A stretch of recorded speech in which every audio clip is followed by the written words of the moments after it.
my thing. I think I'm falling in you deeply and slowly. 내가 뭘 하는지 또 막 모를 정도로 I wanna be your Alexandro. I need a love dictionary. I need a love theory. I need you. I need you. Administrasi layanan khusus. Proses belajar mengajar memerlukan dukungan fasilitas yang tidak secara langsung dipergunakan di kelas. Fasilitas yang tidak secara langsung antara lain adalah perpustakaan, kemudian ada koperasi sekolah, lalu ada usaha kesehatan sekolah dan kafetaria sekolah. Administrasi layanan khusus adalah memberi layanan secara khusus atau suatu usaha yang tidak secara langsung berkenaan dengan proses belajar mengajar di kelas, tetapi secara khusus diberikan kepada sekolah oleh sekolah kepada para siswanya agar mereka lebih optimal dalam melaksanakan proses belajar. Secara etimologi, pelayanan berasal dari kata layan yang berarti membantu, menyiapkan, atau mengurus apa-apa yang diperlukan seseorang. Kemudian, pelayanan dapat diartikan sebagai perihal atau cara melayani, atau servis atau jasa sehubungan dengan jual beli barang atau jasa. Pelayanan adalah memberi pelayanan secara khusus kepada siswa atau suatu usaha yang tidak secara langsung berkenaan dengan proses belajar mengajar di kelas, tetapi secara khusus diberikan kepada sekolah oleh sekolah kepada para siswanya agar lebih optimal dalam melaksanakan proses belajar. Nah, dari sini kita bisa mengambil kesimpulan bahwa manajemen layanan adalah suatu usaha untuk memanage atau mengatur organisasi untuk mencapai tujuan yang ditetapkan secara efektif dan efisien dalam membantu menyiapkan dan mengurus baik berupa barang ataupun jasa dari suatu pihak kepada pihak lainnya. Nah, oke, selanjutnya masuk ke materi jenis-jenis layanan khusus. Jenis layanan khusus itu ada dibagi beberapa. Yang pertama ada layanan perpustakaan sekolah. Nah, perpustakaan sekolah adalah perpustakaan yang tergabung pada sebuah sekolah yang dimana dikelola sepenuhnya oleh sekolah yang bersangkutan dengan tujuan utama yaitu membantu sekolah untuk mencapai tujuan khusus sekolah dan tujuan pendidikan pada umumnya. Fungsi perpustakaan sekolah adalah yang pertama ada fungsi pendidikan, fungsi informasi, fungsi rekreasi, fungsi penelitian, fungsi penyaluran hobi, fungsi penanaman rasa tanggung jawab, pengolahan bahan pustaka. Kemudian ada pengolahan bahan pustaka, 4 proses yaitu yang pertama klasifikasi seperti penggolongan. Proses mengklasifikasikan bahan pustaka dilakukan menurut subjeknya atau golongan isinya. Sistem klasifikasi yang lazim digunakan di sekolah adalah sistem klasifikasi per 10 Dewey, di mana sistem ini disebut per 10 karena memakai angka-angka persepuluhan untuk menyatakan cabang-cabang ilmu pengetahuan tertentu. Yang kedua ada katalogisasi, di mana ini merupakan suatu proses dalam mempersiapkan suatu katalog atau dalam mempersiapkan data bibliografis yang akan menjadi tajuk pada suatu katalog. Nah, katalog adalah suatu daftar atau indeks dari buku atau bahan bukan dari buku yang merupakan wakil dari buku atau bahan bukan buku itu. Selanjutnya yang ketiga ada pemberian stempel pada buku. Pada proses ini bahan pustaka yang telah mengalami proses sebelumnya akan selanjutnya lanjut pada proses pemberian stempel. Nah, setiap buku yang baru diterima pihak perpustakaan harus diberi stempel. Nah, pemberian stempel pada bahan perpustakaan dapat dilakukan pada bagian bawah halaman sebelum halaman judul, bagian belakang halaman judul, dan bagian bawah halaman terakhir. Pemberian stempel ini berguna untuk mencegah hilangnya buku dari perpustakaan. Selanjutnya ada pemberian nomor pada buku. Nomor buku biasanya diletakkan pada bagian punggung buku. Selanjutnya pengaturan buku pada rak buku yang telah diberi stempel dan nomor buku. Selanjutnya disusun di rak buku. Nah, buku tersebut harus disusun menurut golongan dan nomor buku sehingga pengunjung lebih mudah dan praktis dalam menemukan buku yang diperlukan. Oke, itu layanan yang pertama. Kita masuk ke layanan yang kedua, yaitu layanan laboratorium. Laboratorium secara sederhana dapat diuraikan sebagai suatu tempat di mana dosen, mahasiswa, guru, siswa, dan orang lain melaksanakan kegiatan kerja ilmiah seperti praktikum, observasi, penelitian, demokrasi, dan pembuatan model-model dalam rangka kegiatan belajar mengajar. Nah, perencanaan penggunaan labor ini sebelum guru dan siswa-siswi menggunakan labor perlu dibuat perencanaan penggunaan. Laboratorium dapat dibedakan atas beberapa jenis. Nah, jenis-jenis laboratorium tersebut biasanya disesuaikan dengan bidang atau kelompok bidang studi tertentu. Nah, jenis laboratorium tersebut antara lainnya menurut bidang studi, misalnya ada laboratorium kimia, fisika, PMM, dan sebagainya. Nah, menurut kelompok bidang studinya, misalkan laboratorium IPS dan IPA. Nah, untuk bidang ilmu teknik labor dapat diartikan sebagai workshop atau bengkel kerja. Rencana penggunaan labor minimal memperhatikan hal-hal berikut. Yang pertama yaitu jenis labor yang akan digunakan. Yang kedua, siswa atau pihak yang akan menggunakan. Kemudian ada waktu yang tersedia, lalu peralatan yang ada. Lalu ada pula jenis bidang studi, kemudian topik yang akan dipelajari. Selanjutnya ada langkah-langkah yang perlu diperhatikan dalam perencanaan penggunaan labor, yang mana yang pertama yaitu menganalisis kurikulum secara keseluruhan, baik tujuan kurikuler, tujuan umum, tujuan khusus, pengajaran pokok bahasan, serta subpokok bahasan. Yang kedua, menentukan bobot taksonomik atau pokok bahasan. Kemudian yang ketiga, mengembangkan materi dari pokok bahasan tersebut. Setelah mengembangkan itu, kemudian kembangkan desain instruksional. Selanjutnya, menetapkan bagian dari materi pokok bahasan yang memerlukan laboratory work. Kemudian, peralatan yang akan digunakan. Lalu juga penetapan langkah-langkah dalam pengajaran dengan memakai laboratorium. Oke, kita masuk ke pelayanan yang ketiga, yaitu UKS atau Usaha Kesehatan Sekolah. Nah, menurut seorang ahli, Joseph Faring William, pada buku Pengelolaan Layanan Khusus di Sekolah oleh Kusmin Tarjo tahun 1992, mendefinisikan layanan kesehatan adalah sebuah klinik yang didirikan sebagai bagian dari universitas atau sekolah yang berdiri sendiri, yang menentukan diagnosa dan pengobatan fisik dan penyakit jiwa, dan dibiayai dari biaya khusus dari semua siswa. Nah, selain itu, layanan kesehatan juga dapat diartikan sebagai usaha sekolah dalam rangka membantu, mungkin bersifat sementara, murid-muridnya yang mengalami persoalan yang berkaitan dengan kesehatan. Nah, dengan demikian dapat disimpulkan bahwa layanan kesehatan peserta didik atau suatu layanan kesehatan masyarakat yang dijalankan di sekolah dan menjadikan peserta didik sebagai sasaran utama, dan personalia sekolah yang lainnya sebagai sasaran tambahan. Selanjutnya ada ruang lingkup usaha kesehatan sekolah. Yang pertama yaitu pendidikan kesehatan, yang kedua pelayanan kesehatan, yang ketiga pembinaan lingkungan, lebih tepatnya lingkungan kehidupan sekolah yang sehat. Kemudian selanjutnya kita masuk ke pelayanan keempat, yang mana yaitu ada kafetaria sekolah.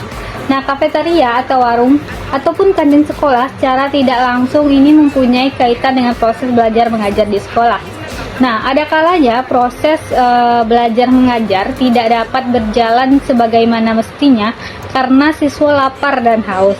Nah, kafetaria atau warung ataupun kantin sekolah ini tidak harus diadministrasikan oleh sekolah, tetapi dapat diadministrasikan oleh pribadi di luar sekolah atau oleh dharma wanita sekolah. Namun, biasanya kafetaria atau warung atau kantin sekolah ini tidak boleh terlepas dari perhatian kepala sekolah. Nah, kepala sekolah harus memikirkan atau mengupayakan kehadiran kafetaria, warung atau kantin sekolah itu mempunyai sumbangan positif dalam proses belajar dan mengajar anak di sekolah. Nah, beberapa hal yang harus diperhatikan dalam administrasi kafetaria ialah yang pertama yaitu makanan di kafetaria harus terjaga kehigienisannya. Lalu kebersihan tempat agar terhindar dari penyebaran hama penyakit. Nah, berikutnya juga ada eh, makanan yang disajikan hendaknya bergizi tinggi yang diperlukan oleh siswa. Kemudian kita masuk ke pelayanan berikutnya, di mana pelayanan berikutnya adalah sarana ibadah. Nah, sarana ibadah di setiap sekolah pastinya ada. Layanan sarana peribadatan sangatlah diperlukan. Nah, layanan sarana peribadatan merupakan layanan yang diberikan sekolah dengan tujuan agar layanan tersebut bisa digunakan untuk beribadah, melaksanakan kegiatan keagamaan, serta bisa membentuk kerohanian bagi peserta didik, khususnya agar mampu menjadi manusia yang baik dan beriman. Nah, adanya sebuah layanan sarana peribadatan di sekolah sangatlah menunjang proses pembelajaran, karena pembelajaran bisa dilakukan di mana saja, termasuk salah satunya adalah di rumah peribadatan. Nah, adapun layanan rumah peribadatan yang biasanya ada di sekolah adalah biasanya itu ada masjid dan juga gereja. Oke, berikutnya ada layanan yang ke-6, yaitu ada asrama. Nah, bagi para peserta didik, khususnya jenjang pendidikan menengah dan pendidikan tinggi, terutama bagi mereka yang bertempat tinggal jauh dari sekolah, nah ini sangat diperlukan asrama. Selain bermanfaat untuk peserta didik, asrama juga bermanfaat bagi para pendidik dan petugas asrama tersebut. Ya, manfaat dari layanan asrama adalah yang pertama adalah tugas sekolah dapat dikerjakan dengan cepat dan optimal, terutama jika berbentuk tugas kelompok. Lalu, sikap dan tingkah laku dari peserta didik dapat diawasi oleh petugas asrama dan para pendidik. Setelahnya, jika di antara peserta didik mengalami kesulitan, misalnya kiriman orang tua terlambat, dapat saling membantu. Kemudian juga dapat meringankan kecemasan dari orang tua terhadap putra-putrinya. Nah, kemudian merupakan salah satu cara untuk mengendalikan tingkah laku remaja yang kurang baik. Oke, berikutnya kita masuk ke layanan yang ketujuh. Layanan yang ketujuh ini adalah kooperasi. Kooperasi berasal dari perkataan co dan operation yang mengandung arti kerjasama untuk mencapai tujuan. Oleh sebab itu, definisi kooperasi dapat diberikan sebagai berikut. Kooperasi adalah suatu perkumpulan yang beranggotakan orang-orang atau badan-badan yang memberikan masuk dan keluar sebagai anggota dengan bekerja sama secara kekeluargaan, menjalankan usaha untuk mempertinggi kesejahteraan jasmania para anggotanya. Nah, hal tersebut mengandung unsur-unsur bahwa yang pertama, perkumpulan koperasi bukan merupakan perkumpulan modal atau bukan akumulasi modal, akan tetapi persekutuan sosial. Yang kedua, yang dimana sukarela untuk menjadi anggota netral terhadap aliran dan agama. Nah, tujuan mempertingginya kesejahteraan jasmania anggota-anggota dengan kerjasama secara kekeluargaan. Nah, layanan koperasi mendidik para peserta didik untuk dapat berwirausaha. Hal ini sangat membantu peserta didik di kehidupan yang akan datang. Nah, koperasi sekolah adalah koperasi yang dikembangkan di sekolah, baik di sekolah dasar, sekolah menengah, maupun sekolah dan dalam pengelolaannya maupun sekolah tinggi, dan dalam pengelolaannya melibatkan guru dan personal ya sekolah. Nah, sedangkan koperasi peserta didik atau biasa disebut dengan koperasi siswa atau KOPSIS adalah koperasi yang ada di sekolah, tetapi pengelolaannya adalah oleh peserta didik. Kedudukan guru dalam KOPSIS adalah sebagai pembimbing saja. Oke, berikutnya kita masuk ke layanan berikutnya, yaitu transportasi sarana. Nah, transportasi bagi peserta didik merupakan sarana penunjang untuk kelancaran proses belajar mengajar. Nah, peserta didik akan merasa aman dan dapat masuk atau pulang dengan waktu yang tepat. Transportasi yang diperlukan terutama bagi peserta didik di tingkat prasekolah dan sekolah dasar.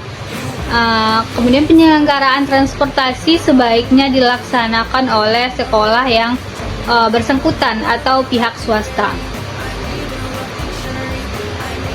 Nah, dampaknya sendiri dari adanya layanan transportasi sekolah dapat dirasakan oleh siswa atau orang tua dan juga sekolah. Adanya transportasi sekolah dapat membantu siswa untuk lebih disiplin karena bisa datang pulang tepat waktu dan membuat orang tua lebih percaya akan keselamatan anak mereka dari berangkat sekolah sampai ke pulang ke rumah. Nah, dengan kata lain, orang tua siswa tidak perlu khawatir mengenai keselamatan untuk keamanan, efisiensinya terstandar. Oke, berikutnya kita masuk ke peran guru dalam administrasi layanan khusus. Yang pertama, administrasi perpustakaan. Memperkenalkan buku-buku kepada siswa dan guru-guru. Kemudian yang kedua, memilih buku-buku dan bahan pustaka lainnya yang akan dibeli. Lalu mempromosikan perpustakaan baik untuk pemakaian maupun pembinaannya. Selanjutnya, mengetahui jenis dan menguasai kriteria-kriteria umum yang menentukan baik buruknya satu koleksi. Lalu mengusahakan agar siswa aktif membantu perkembangan perpustakaan. Yang kedua, UKS, di mana pertama memberikan pelajaran pendidikan kesehatan kepada siswa baik oleh guru pendidikan jasmani maupun oleh guru kelas. Lalu melakukan pemeriksaan rutin terhadap siswa sekali seminggu dan melakukan pemeriksaan berkala sesuai dengan kartu menuju sehat sekali 4 bulan.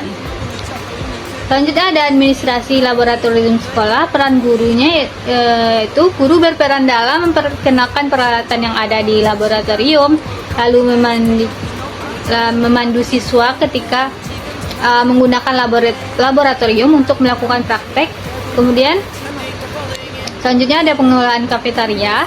Guru dan kepala sekolah tidak harus secara langsung berkenaan dengan proses belajar mengajar di kelas, tetapi secara khusus diberikan oleh pihak sekolah kepada para siswanya agar mereka lebih optimal dalam menjalankan proses belajar. Guru tidak harus terlibat secara total dalam administrasi layanan khusus. Guru harus melaksanakan peranannya sesuai dengan wewenang dan tanggung jawabnya. Selanjutnya ada layanan ibadah. Peran guru di sini adalah memperkenalkan sarana ibadah yang ada di sekolah tersebut, kemudian mengajak siswa untuk menggunakan sarana ibadah yang telah disediakan secara efektif dan efisien. Kemudian yang keenam ada administrasi koperasi sekolah, di mana peran guru yaitu membimbing peserta didik dalam kegiatan koperasi sekolah. Nah, kemudian membimbing peserta didik menemukan manfaat dari koperasi sekolah. Berikutnya administrasi asrama sekolah. Nah, peran guru di sini yaitu sosialisasi mengenai kehidupan sekolah, aturan yang berlaku di asrama tersebut. Jadi, pelayanan khusus diselenggarakan di sekolah dengan maksud untuk memperlancar pelaksanaan pengajaran dalam rangka pencapaian tujuan pendidikan di sekolah. Nah, manajemen layanan khusus adalah suatu proses ketika memberikan pelayanan kebutuhan kepada peserta didik untuk menunjang kegiatan pembelajaran agar tujuan pendidikan bisa tercapai secara efektif dan efisien. Namun, adapun jenis-jenis layanan khusus bagi peserta didik yaitu ada pustaka, labor, UKS, kafe, sarana ibadah, asrama, koperasi, dan juga transportasi. 상대성 이론보다도 어려운 이론 같은 내겐 해답을 주게 네 원스타일 사랑은 헷갈리지 않는단 말 사실 내 가사가 아니야. 그래도 함께 달려 Ready for action, let's go Trouble